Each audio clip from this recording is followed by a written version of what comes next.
Good evening, everyone. This is Good Dr. evening. Pratibha A. Singh here. I'm the director of Kasturba Institute of Psychology and Behavioral Medicine, located at Greater Noida. I'm an RCA registered clinical psychologist, trained and qualified. And today, I welcome you all to this today's forum of webinar on living through Corona pandemic. Now we all understand that it's been more than 2 months that we all have been living in a lockdown situation because of this COVID-19. Across the country, people have been locked inside, and since it's a different kind of an experience, and also causing a lot of huge toll on the lives of people, and also affecting our life and psychological well-being in more ways than one. Certainly, this is a topic of concern, huge concern for most people, and we really need to talk about it and discuss the experiences and the concerns. So, regarding this, we just thought of that we can just talk it out and explore what has been going through at the level of emotional and psychological well-being under this within this domain of corona pandemic. Now, I would say that given this that this is a kind of an very dreaded situation, and it has been kind of declared as a pandemic by WHO in February 2020, caused by SARS-CoV-2 virus, and it has been occupying and captivating the minds, thoughts, emotions, even the media space and the political zones worldwide. We really need to understand what makes it a pandemic. Pandemic is basically a kind of a disease outbreak that spreads across countries and continents and takes more lives than an epidemic. A disease can be sporadic when a disease occurs periodically and intermittently, like we have dengue or malaria, sporadic diseases that spread sporadically.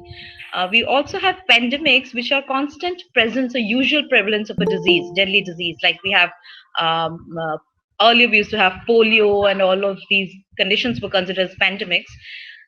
Epidemics like swine flu and all we've had at certain points in time, which has been taking the lives of many people despite best efforts by the medical fraternity. And finally, we have this COVID-19 spreading as a pandemic because it's gravely affecting the overall world, the continents, and the countries across the world. Now, we need to see that this has been caused, this is a kind of a flu situation. This disease is kind of a flu situation caused by SARS-CoV-2, which is a kind of a virus, kind of a coronavirus, and it is also going through various mutations. That's what is making it very difficult to deal with.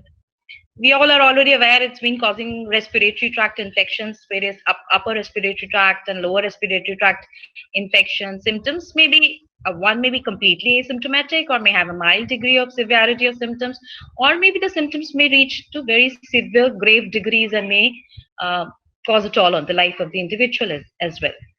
Mode, as we know, mode of spread of this pandemic is basically from person to person. So this is community spread, and that's the reason there has been lockdown. Most common symptoms we all are aware: cough, fever, fatigue, lack of appetite, shortness of breath, mucus, phlegm, body aches, and mentioned different percentages in which all of these symptoms have been experienced by the people who got affected with this particular virus. Now, in current situation, we see that it's been causing a lot of disruption in the daily lifestyle, the daily routine and the structure. We had to break away from our social contacts, liaisons, and uh, a lot of people have been experiencing distress because of this, because they've been many people were actually staying away from their homes in different cities, working there, and they've been suddenly finding themselves to be all alone, shut down, and not able to meet in person to various other people they've been used to of meeting on everyday basis, going to their office, having a schedule and a routine. There had also been difficulty in procuring various basic essential resources that are essential for everyday life.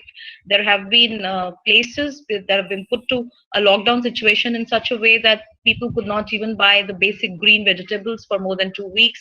There has been a situation even in Delhi, Mumbai, and some other metropolis also where the illness has been spreading gravely.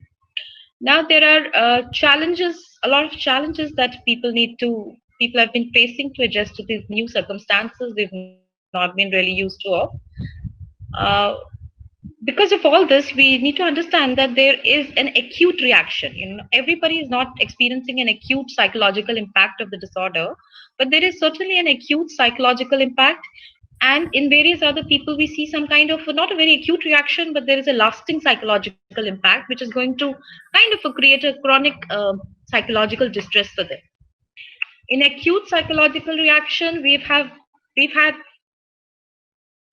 people who've been experiencing panic, which basically includes a lot of a feeling of anxiety and fear. I may contact the illness, or a loved one may contact the illness, even if I have the mildest of the symptoms of fear, headache, coughing. People have been getting very, very apprehensive that they may have kind of contacted coronavirus. There have been anger outbursts. Why all this is happening? Poor attention, concentration. There may have been decline in self-care, occupational functioning, and work efficacy. A lot of people have been complaining of their not being actually feeling very well and functional during this period suddenly because of this epidemic, because of this pandemic coming across. Depressive feelings and crying spells, feeling lonely. This has been very, very frequently felt symptoms in people who have been experiencing acute reaction. There have been cases who've contacted me telephonically and reporting that they've not been able to get out of bed for more than 2 days by the time, or 3 days that they had contacted me. They could not even cook for themselves. They could not, even they would feel like talking to people who actually had no history of depression as such. So this has been more like an acute psychological reaction to the pandemic. While a few others may have a lasting psychological impact, this means that they may not have an acute impact, but they were experiencing a lot of psychological symptoms like a feeling of worry. They may be feeling worried about contacting the illness, or maybe about the future, or some family members staying away, maybe greater prone to the illness or infection in their living situations, or maybe residing in areas where the pandemic was more grave. They may be People are there very apprehensive about their future. What will happen in the future. There have been people losing their jobs all around. There have been people experiencing low mood, existential anxieties. Also, reduced work efficacy has been there. Reduced interest in work and recreation, irritability, working. There have also been, of course, since many people lost their jobs, there have been constant worry about regaining economic stability and career growth, because people have EMIs to pay, people have responsibilities, families to take care, and under this situation, if one's work or workplace has been disrupted, then that is certainly had been a concern to them. There have been other psychosocial impacts also. If you look at this basically includes that there have been great difficulty in procuring alcohol and tobacco at this point in time, but nonetheless, there have been reports of people who have had been having some stored alcohol and tobacco stuffs with them, so they started increase the use of this, and some people had been going out of their ways to procure some of these substances of abuse, and they have been consuming it more during this lockdown period. There have been reported cases of people who had not been though that dependent on alcohol, but started consuming even since morning itself they would start taking.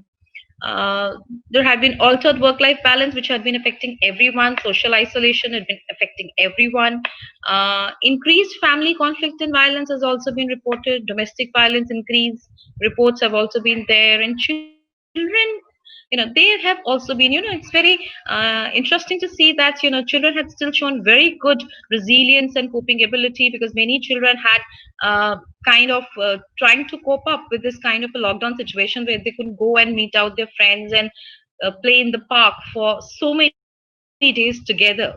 They couldn't see the world outside. They couldn't go to restaurants with their family and parents and enjoy, go to school.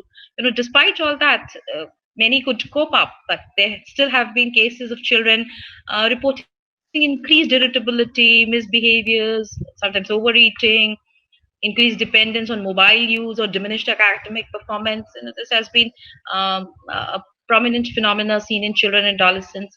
There have also been children who have been reported to have increased panic and anxiety because of this pandemic spreading. They getting very apprehensive about illness and the death of the loved ones, family members, contacting the infection themselves also.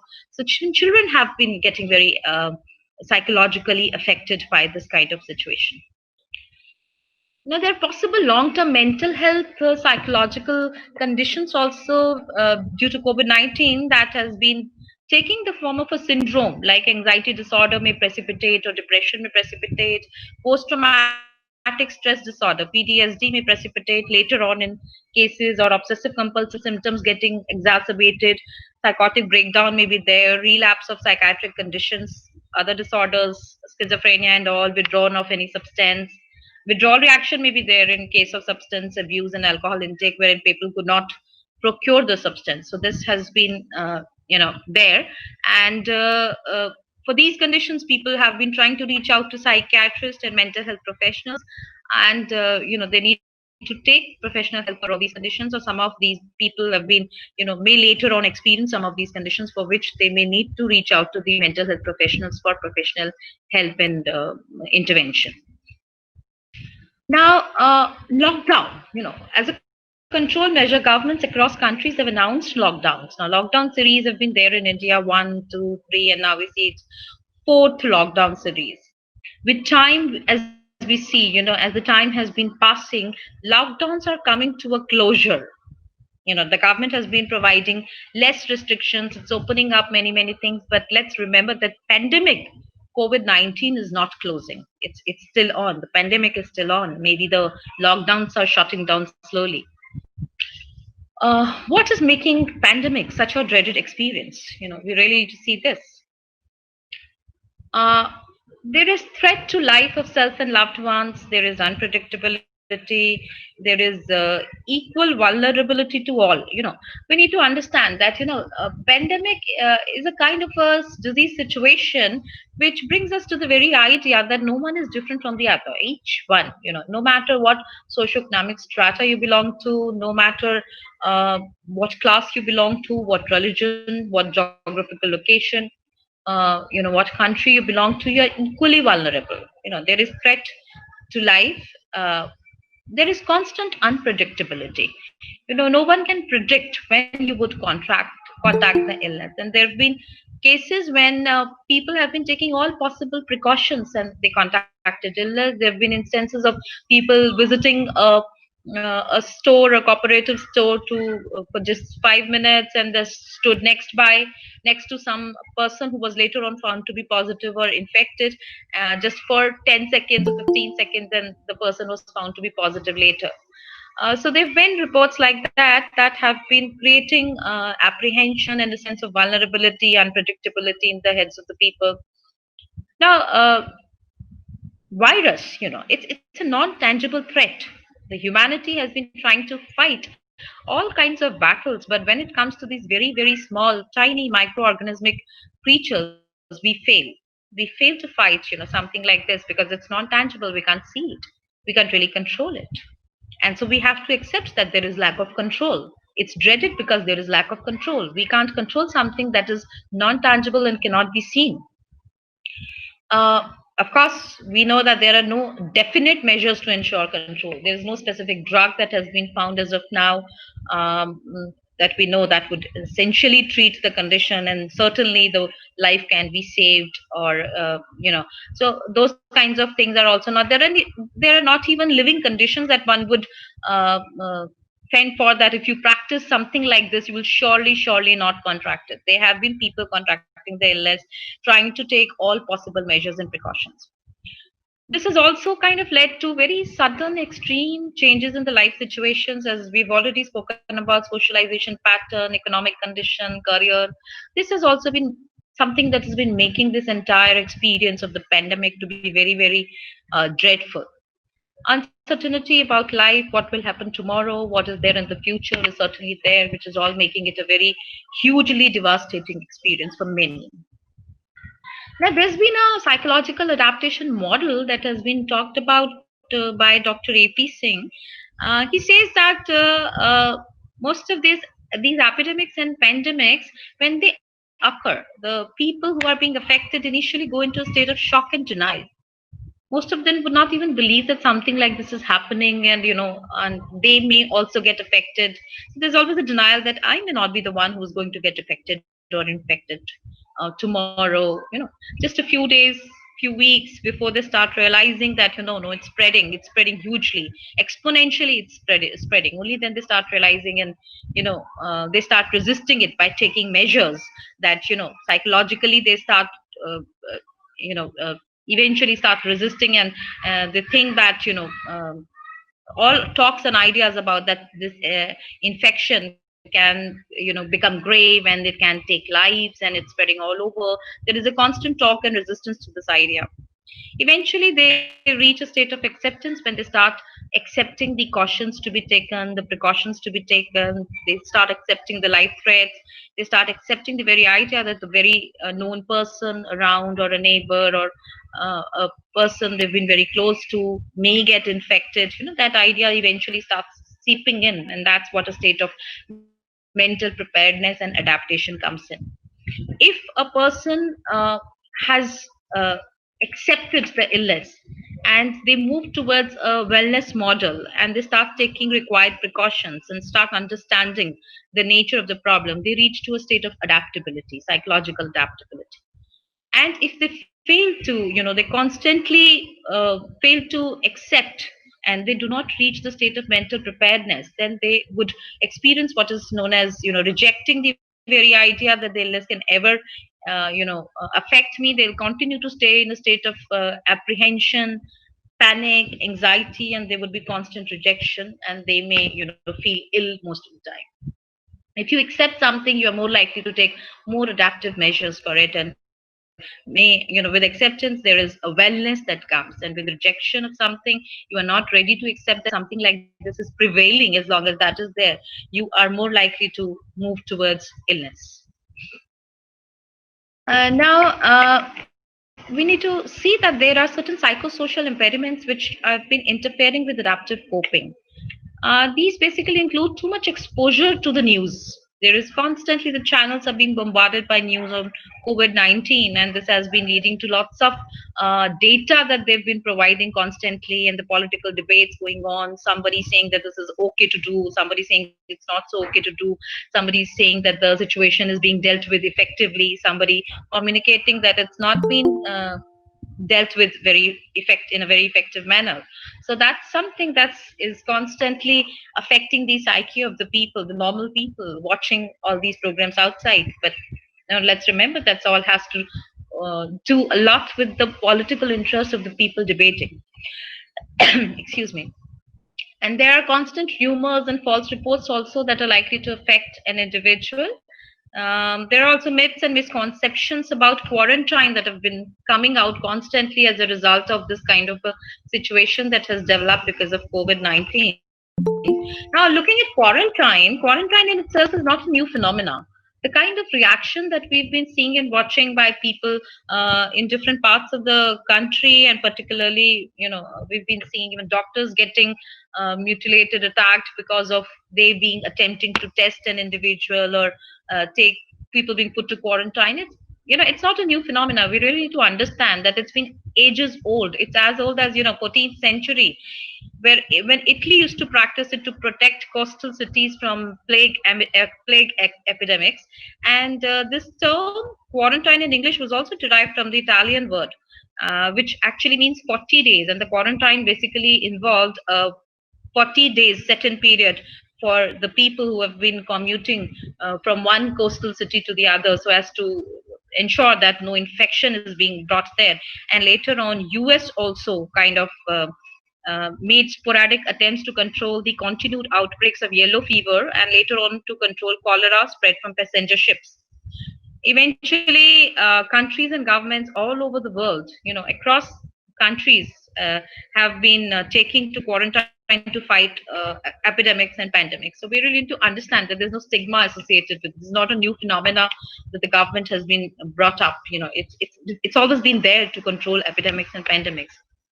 Reactions, we know that people have been reacting with agitation, and they've been trying to resist attempts to testing. There have been many hostile reactions towards professionals, police personals, and towards medical professionals also.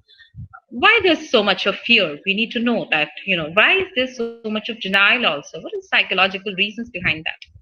So there's certainly there is fear of being labeled that one is infected. One believes good to be in a state of denial. It's always good that you feel that you are not being infected. It's always good that you feel that you are safe. So there's a denial. You don't want to be tested initially.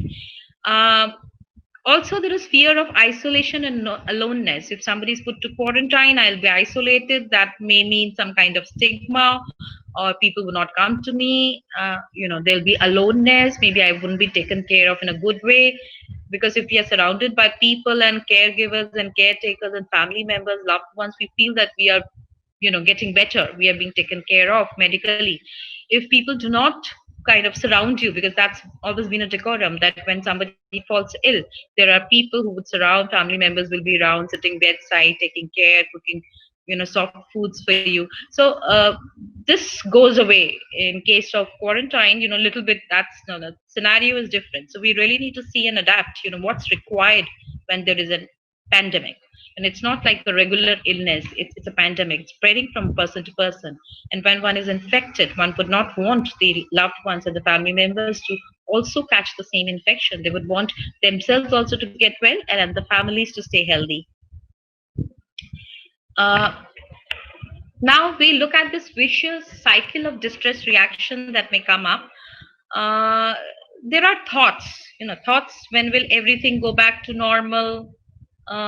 Will I get sick? Will my family be affected? And this is leading to various kinds of physiological changes like muscle tension, pain, overeating leading to weight gain or weight loss, under eating. There may be behaviors: withdrawal from the friends, lack of structure in the day, passive lifestyle, lack of exercise, conflicts, emotions like loneliness, anxiety to get sick, about getting sick, actually panic, irritability, sadness, boredom, all emotional reactions, behavioral reactions, physiological reactions. But we need to really understand that the precursor of all this is the thought. The thought is something, emotions do not develop in a vacuum. Emotions are always preceded by an underlying thought. So it is actually about the thought, what we are thinking about something, that's kind of causing certain kind of emotional reactions, leading to associated behaviors as well as the physiological changes. Now, what we really need to do about all this, now with this kind of situation, with this kind of scenario, we really need to understand that we have to kind of understand that we need to take some corrective measures for all this. We need to intervene. You cannot always look towards going to a professional for a help, and professional help may not always be available. So we need to take some corrective measures, corrective psychosocial measures first. uh, we can identify supports. We can keep ourselves updated about the information. uh, so it's very important to stay informed, and informed about the one also needs to stay informed about the stress reactions. What is my stress all about? What are the symptoms that I'm experiencing? One needs to look for strategies to reduce stress also, staying prepared, taking preventive measures, maintaining restful sleep, eating regular meals, talking to loved ones, engaging in enjoyable hobbies. And we'll talk about all this a little while later also in the presentation. And there may also be a need to go to a specialized mental health care professional, contact them telephonically, and one can also seek help if the if the symptoms are aggravating much more. We need to practice in this time of physical distancing, distance socialization. So that's also very important. Retaining social contact. So stay in touch with significant others regularly. So regularly, actually, by this word, I actually mean every day. Every day you should connect to people via phone, email, mobile, social networking, chatting, or even from your balcony, you can talk to a neighbor. You can even talk to the people have actually been seen avoiding talking to each other also. They would not even reach out to the neighbors, or even say hello or greetings to people, which is a little maladaptive. It's not that infection is just spreading out uncontrollably. There is always practice a safe 2 feet distance from the other person you're talking to, but you can always take on a little bit of venturing into your balconies and your verandas, and a little bit going out, interacting with people you see around, standing and greeting them. That's all very essential. Now, we need to see what we need to correct at the level of thought and cognition. We need to correct, we need to see that thoughts precede emotions and behavior. So there may be negative thoughts or ruminations that we need to replace with more adaptive thoughts. Like, one may have a ruminative thought as, when will this be over? One may be ruminating, constantly thinking about this idea, when will this be over, when will this be over? So one need to really understand, let me take best precautions, stay safe, and make the best of this time. Anyway, this will not stay forever. This is the thought with which this may be replaced. We need to understand that anyway, if it's a pandemic, it is not going to stay forever. The lockdowns are not going to stay forever. Slowly it will go. It will take its own course. It will take its own time. We all are not used to of something like this. But since it has come, we need to adapt to the new changes, the new lifestyle that we need to adapt to the in order to adapt to the situation. So anyway, this is not going to stay forever. And with this lockdown 4, with much opening up in terms of the restrictions imposed, we need to be focusing more on self-discipline now to keep ourselves safe. So this is certain, if you life, the existence precedes essence. That is something we really need to understand. As long as we exist, only then we can try to explore and find meanings of life. So getting too much worried about the future is not always healthy and adaptive. They may be ruminating thoughts such as, what should I do now? You know, live in the present and plan each day as this day. We really need to see that how, I should start thinking how should I structure my day. For each day, I need to have a plan for myself. I need to have a target for myself that I can work on. Every day, no matter if I do not have to go to the workplace, also, I should take a bath relatively, within a given span of time. I should offer my daily prayers. I should sit down. I should have a nice breakfast for myself and the family. I may sit down for some work, or even if I'm working from home, I need to sit down taking up some assignment that I need to work on. And I must ensure that I cook some interesting meal for the lunch or something, so that it doesn't sound boring. I'm home, I'm not out, I'm available around for my own self and for my own family. I can try out new dishes and you can cook well. So plan, structure your day, include exercise and many other things. There may be ruminating thoughts such as, what will happen in the future? One can replace this kind of rumination with a thought such as, the future or the past cannot be changed, but the present can be modified or taken care of. So I really need not to worry so much about my future and so much about my past. It's the present, the day to day that I need to live. It's the day to day that I need to work on and make the best out of it. So I really need to modify this and take care of it.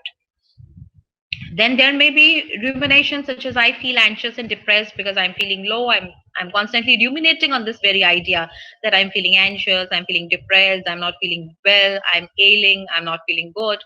So there can be a thought replacement such as, because I am not ready to adapt to the changed life situation, and worrying unnecessarily about things that do not really matter. One really need to understand that what is it that's leading to anxiety and depression. Certainly, I'm worrying about something. What is that worry all about? Worry about the future, the past, or the limited resources, or the conditions, the working conditions that I have to live in. But we really need to understand that adaptability and adapting to new and different life situations is what we need to grow in. life with. We really need to understand there may be days with limited resources, there may be days with more time. So this is what you are now. People have been always complaining with the idea that they do not have time, but now they have time and they can work and live with enormous time with themselves. Now, there may be rumination as what if I can catch the infection? If somebody says that if I catch infection, what will happen? Then I'm taking all the advice precautions. No, one can replace this with the thought that I am taking all the advice precautions to stay healthy and safe more than any other day in life. So I'm keeping myself safe than ever before in life.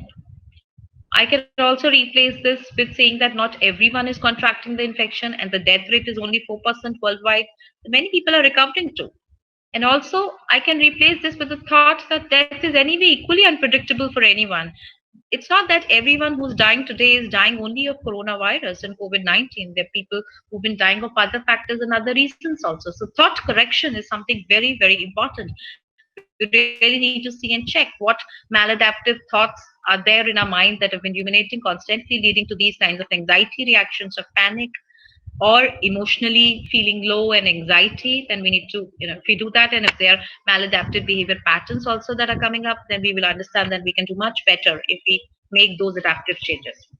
Behavioral adaptation, next, we can adapt, make changes at the level of psychosocially that we are, if we are taking some maladaptive ways. We can also make a more behaviorally adaptive lifestyle. So for that, we need to have a very balanced lifestyle. We should have daily physical activity that will include exercise and participation in household chores, daily mental activity like, excuse me, reading, writing, mental work, daily recreation and entertaining activities, as well as distant socialization and spiritual activities. Try to create a daily structure for yourself, which can have physical activity, feel good activity, mood elevating activities, positive and productive activities, distant socialization, we've already talked about, and spiritual and self explorative exercises too. Why physical activity? Because it's good, it's adaptive, it lowers our psychological distress. We can always plan some 30 minutes of schedule for fresh air exercising in the balcony or veranda or a terrace, wherever we can go and sit and practice that. And some exposure, regular exposure to sunlight is also very essential. It doesn't mean that if it's lockdown, it's infection, we should not go and expose ourselves to sunlight, or we should not just step out. I'm sure most homes have some corner, nook and corner of the home where some sunlight drops in. You can always sit there, receive some sunlight, check the birds, check the sky, enjoy this moment that you're living in. Now, spend some time doing feel good or mindful or mood elevating activities like, just looking out of the window, eating or drinking something favorite, catching up with a favorite TV program, watching an informative video, grooming and taking beauty measures, playing individual or group games with children, some board games that you can try, carom board, ludo, chess, some just verbal games, memory games, name, face, animal things that you've not been doing for a long time, and you would just enjoy doing all that with the children, even Antakshari and things like that. We've long lost games that we've not been playing these days. Read content of choice and interest. That is also very important. You've always been wanting to read that particular book that have it, and it's very much there in your library and in your cupboard, and you wanted to read it. You've never been getting time to do that. Today you have time. You have been blessed with time to do anything and everything that you've been wanting to, that you've been contemplating to do. So this is the time that you can do. These are the feel good activities that you can include in our schedule. There may be anything that you can add to this list. Apart from that, on everyday basis, you should also include certain positive and productive activities. You can always make a list of that. What is good and relevant for you that you've been wanting to do? Maybe an online course that you've always been wanting to do but couldn't get time to do. So anything that you've been wanting to do but not getting time to, you find it exciting and enjoyable, you can take it up. That may also include catching up with a hobby or gardening, cooking new recipe, clearing up the clutter, arranging closets, doing painting, redecorating home, writing up an article, journal, or maybe maybe just playing indoor games with family members. All this is something that you've always been wanting to do and you've never been getting enough time to do it. But these are not just the feel good activities, these are productive activities. And you should do that. You need to invest time and energy in these things on a regular basis to see the results also.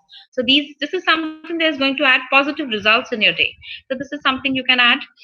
You can even practice singing, dancing, aerobics if you've been interested in, you wanted to develop that. You can take some online courses and practice yoga or meditation. That's also there. There can be adjustive activities also if you've been doing yoga class, going, you can find online classes and do them at home also. Online you can reach out for everything. There are classes and information about everything, and you can reach out to that and you can try to kind of find out what you can do. For a new yoga learning, you can kind of discover and all. For gymming also, even talking to friends, WhatsApp and all is there, you can always reach out. Difficulties with home interest. So it's been found that constantly confined inside the home with the family, one may experience irritability, restlessness, there may be annoyance, just with the 3, 4, 5 set of people around you all the time, and you may get a little more irritable because we've not been used to. We're more used to of going out every day, meeting new people. So you can always sit down and communicate that to your partner or roommate that you need some time alone. You can have a very positive and polite talk with other people around you that you need time for your own self. Just spend an hour or so doing some very personal activity also, which can also make you feel good and rejuvenated. It's not that always you are there, you need to be always mingling with the family members around.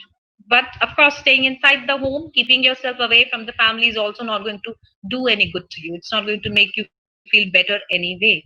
So mingling with them, gelling with the family is very essential, very important. Find solutions together. Divide household tasks and have each one participate in some household works. So most men sometimes have those perceptions, only women should cook, only women should clean. These days I'm sure the perceptions have been changing, the roles have been changing, but people need to really adjust and readjust more to these roles. One really need to understand how much other person has been taking a toll on, and how much the other person has been adapting to the new life situation. There may be households wherein one is adapting too much and doing too much, and the other person is still excuse me, retaining the same course of way of life, or not trying to change much and cribbing about the situation. That is not going to make help anyway. As human beings, we really need to feel productive every day. We need to do something useful. You may even, it may be as simple as feeding your small child, or cooking a cup of tea, or doing some gardening. That is something that will make you feel productive, that will make you feel that you're doing something relevant, not just watching television for the whole day or chatting with friends over phone. Try to make your day relevant, become active, try to do something productive. That's very essential. The married people can work together to teach and take care of the children also. It's not that always mom should teach or the father should teach. That also can be divided. Both should spend time doing each thing together, because that enhances the bonding that has been weakening in the family structures these days. But it's not all bad. Look at the flip side also. Positive effects of COVID-19 and lockdown. We have clean and fresh air for breathing. Smog has been cleared, freedom from inhalation, smoke inhalation. The news has been there that Himalayas are visible from Saharanpur, UP as well. The water of Ganges have been purified so much so that we can, see its purity, and we can consume it fearlessly now. So that's a blessing. Reduced noise pollution. The soil has been saved. The forests have been saved. Nobody is now rushing to shut down the plantations. There's less of paper required. The schools have also been shut down and education has been shut down. So we are saving on environment that had been wanting reviving for a very, very long time. Uh, for our own selves, we see that there is a break in everyday hassled and stressed out work routine. We've been telling constantly, people to take a break. You are burning out. You are getting stressed. There's too much of anxiety. You're drifting into depression. Your relationship is getting into problem. Please take a break. Sit with the family person to sort out issues and things. But that has never been working. So we need to we really need to see that whatever, so this is a blessing. We are naturally getting time. There's time for mental and physical rejuvenation and physical rest. Very, very important. Mental rest, just a break, which is essentially we're getting time for family bonding, which is a much, much, much needed aspect of life. You need to have time for family members. We've never been getting enough time, quality time to spend with our own children, parents, spouses, everyone in the family. So that has been much of a trauma that we couldn't work on. And this is a real health that going on to the COVID-19 thing, that we're getting time for this.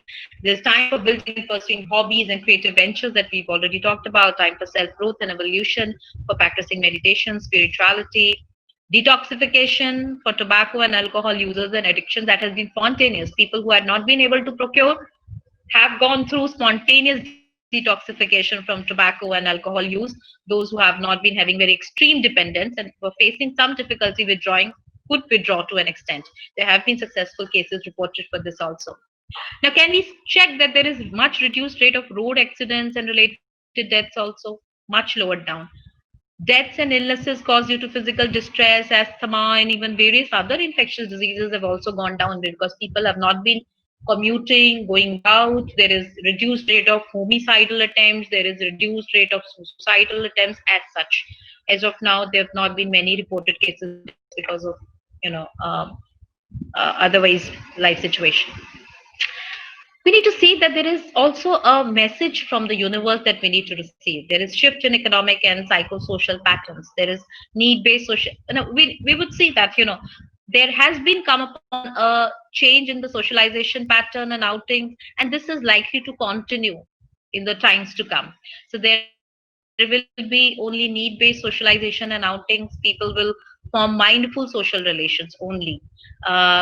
People will learn to live with limited resources and material comforts. Things may not be available to you all the time, and you may have to continue living without something for a continued period, and that may continue.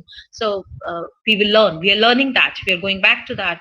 This was a way of life earlier on, and now we are going back to that. Family bonding and relatedness is re-established. So that's one very wonderful aspect that we've been able to see, that families are now gelling and relating to each other again. There's greater use of IT softwares and apps for socialization and professional activities. So IT is one sector that's developing and growing with this, and people are learning new skills for professional purposes and professional uses. Till now, people had been using information technology only for communicating stuff, which may not be very useful and relevant, but people are now using it for more purposeful communication and in professional purposes as well. Investment pattern would also revamp after this. So we are expected to see a lot of shift and changes in economic and psychosocial patterns. Anyway, since despite everything, lockdown coming down, pandemic COVID-19 is still on. The governments are wavering off restrictions and bringing the lockdown to closure. But we need to really understand that the pandemic is still on. We need to adapt to the lifestyle. We need to continue with the precautions that have already been stated, that maintain social distance, at least 2 feet when you're going out, because it's opening up. People have started commuting, traveling out, but we should never forget that the pandemic is still on. We need to adapt to the new way of life, maintain a healthy distance from each other, continue using masks, replace hello with namaste, restrict purposeless socialization. If you do not have any specific work, do not just roam around, commute, reach out to places. You can always talk to the people in the neighborhood and interact with them and socialize with them as well. Use time for keeping home environment clean and practice self hygiene. Eat healthy, continue to eating healthy and balanced diet to strengthen immunity. Stay cautious but not anxious. Anxiety is not the solution. You need to stay just cautious, take some precautions, and stay healthy. Be open to testing. That's very important. If there are symptoms, you need to go for a testing. Be open to that. Be open to quarantine situations also. Welcome quarantine to save your life and that of others around. Stay patient and hopeful. If found infected, maintain. Keep your patience on. Stay hopeful. Everything will be fine. Completely fine. Only that things go through their own course to reach a particular positive outcome. Take treatment and one shall certainly recover. Death rate is only 4% worldwide anyway. Adapt to new changes in work environment and work style. Be patient and do not worry about the missed work or reduced income due to the lockdown. And be prepared for more lockdowns in future that may come up. Live simple, there's still more message from the universe that live simple, meaningful and purposeful. Stay away from vices, alcohol, smoking and all. Stop fighting, hurting, defeating others, each other. Life is so unpredictable anyway, so we are in no race anyway. Be adaptive, value your health and take measures to preserve it. This is a message that I want to share. Time is so precious, so spend it with true relations, family, siblings, and children. Value each day. Try to do something meaningful and purposeful. Resolve conflicts. Lead a purposeful life. Help people in need. Value life and live meaningfully. I hope the world after COVID-19 is much better than the world before pre-COVID-19. Sri Aurobindo says in Savitri that with all the pain and tears, however, it is a joy to live, for there is a will behind each life. God has created everything on purpose. Thank you all. Thank you so much for your patient listening.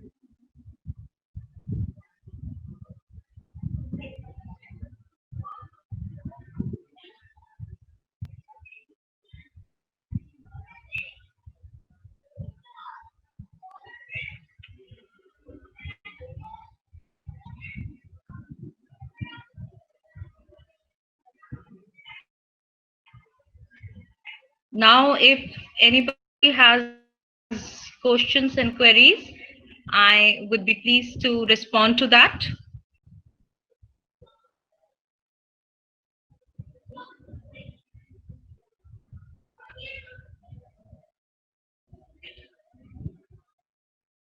Okay. Uh, Pranav Narayan has mentioned about mindfulness. Yes, very good. Yeah, of course. This is what I was trying to emphasize when I said that live this day today as this day, because we need to live mindfully. So mindfulness is also a method and technique which is a part of the Buddhist ethics and Buddhist way of life, and it has been practiced very extensively by psychologists and other mental health professionals also, which really needs, it's a very broad term. It needs to be really understood. Uh, it's about not just about living in the present. It's also about acting, thinking, and doing things mindfully in life. I should really know what I'm doing today, what I'm doing now. Is it in congruence with my ethical values, my way of life? I really need to understand that. Asha Khatun has talked about the cyclone. Yes, the cyclone has hit and it has been causing much trauma to the people out there. Government has been taking its all positive possible measures to help the people out, but that's really unfortunate that during Corona time something like this has come up and taking a huge toll on the lives of people more, and making the help reach to people in this situation is all the more difficult. We all understand that, but invariably we need to understand why the nature and the environment is giving havocs on us. We really need to look as what as humanity we can do better to preserve and make our environment become safer. Uh, Thank you. Many people thanking also. So my greetings to them, best wishes to them. Uh, with return to work, Pranav has to say that with return to work, next step with easing of lockdown and OCD tendencies increasing, even with a person with common cold and sneezing due to allergy may see negative behavioral responses from the team camaraderie perspective. How does one calm down and rationalize it? What cognitive correction one can apply? Yes, it's a very good and a relevant question. Um, we really need to understand that I was already mentioning that we need to be cautious and not anxious, because anxiety anyway is not going to help us out. It is only going to exacerbate the symptoms, which is likely to get misinterpreted also. We need to understand that we all live in a world where we have always been catching some common cold. With time, lockdown situation coming down, but as I was watching the news today morning also, the survival rate is also increasing. People maybe getting infected more. The incidence rate may be increasing, but there are a lot of more people getting to recovery. The death rate is eventually reducing down. The scientists and the medical fraternity is making constant efforts, so I think we can really look forward to a very positive and a bright future very soon. Something I'm sure is going to strike very soon to make everything good about the world that we live in. About obsessive compulsive and behavioral responses, OCD tendencies, as you have been saying, just be normal. Just practice a relatively little more uh, hygiene that's required. Just a little bit more. Wash your hands and use a sanitizer with you, or maybe a mask, and that's enough. Practice the social distance. That's very essential. Lead a more meaningful life. Practice some meditation also on everyday basis, or relaxation exercises, or yoga. That is something that is going to keep a check on the physiological reaction or response of anxiety. So that is very, very essential today to retain or include in our everyday life routine, and that also strengthens your immune system. Some amount of yoga and meditation on everyday basis is very, very going to be helpful. Thank you, everyone, for your words of thankfulness. Can meditation help to mentally be more balanced during this? Yes, of course. This is a must thing. I've been advising it to everyone. Those who have never ever learned meditation, please practice meditation. This is going to give a huge composure to the mind, a very composed mind state, feeling very relaxed, peaceful, and people are also going to feel, that their immune systems are strengthened.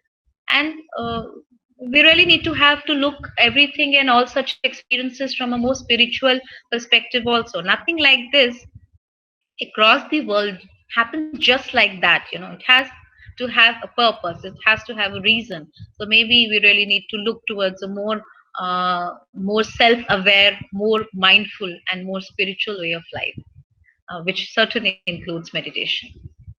Any other queries and questions from anybody?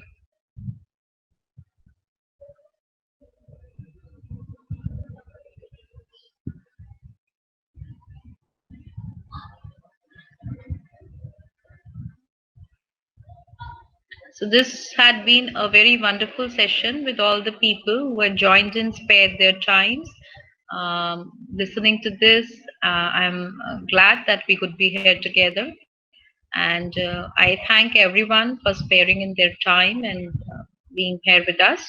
I'm still open to any queries still if somebody has.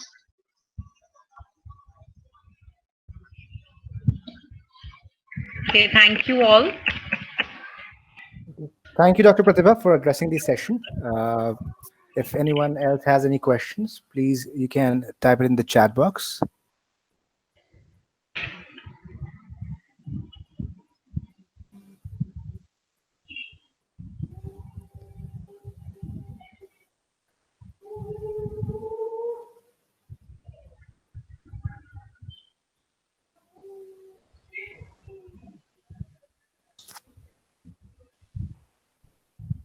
So I'm guessing